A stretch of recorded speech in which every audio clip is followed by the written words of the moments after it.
2024-এর মেতে যুক্তরাষ্ট্র সিরিজের পর থেকে নির্বাসনে সাকিব আল হাসান অন্তর্বর্তীকালীন সরকারের সময়ে দেশে ঢোকার চেষ্টা করেও পারেননি সাবেক টাইগার অধিনায়ক। তবে রাজনৈতিক পালাবদলে এখন আর বাংলাদেশে ফেরায় বাধা নেই সাকিবের।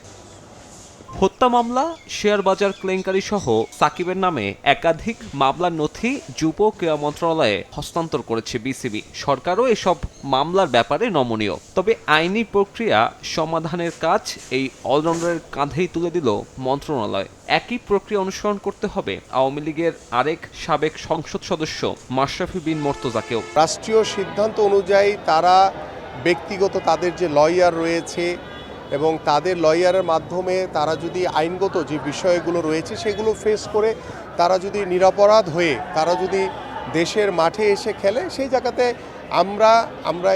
আমি একজন স্পোর্টসম্যান হিসেবে অবশ্যই এটাতে আমি তাদেরকে ওয়েলকাম করব যে আপনারা এসে আপনাদের যে মামলাগুলো রয়েছে সেগুলো ফেস করে আপনারা যদি নিরপরাধ হন, আপনারা সব কিছু কিউর করে এসে যদি আপনারা মাঠে আসেন, আমরা মোস্ট ওয়েলকাম তাদের।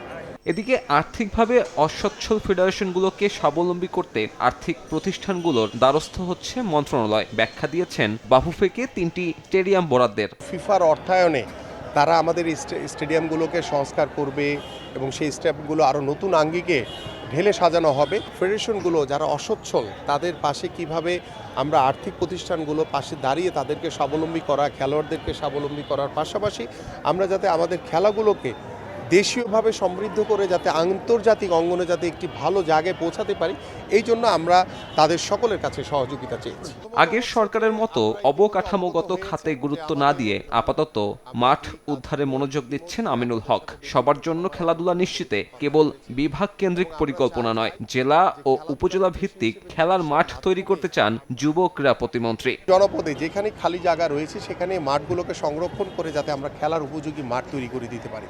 সাব্বির মিথুন, সময় সংবাদ, ঢাকা। অবগত হয়েছেন যে আমাদের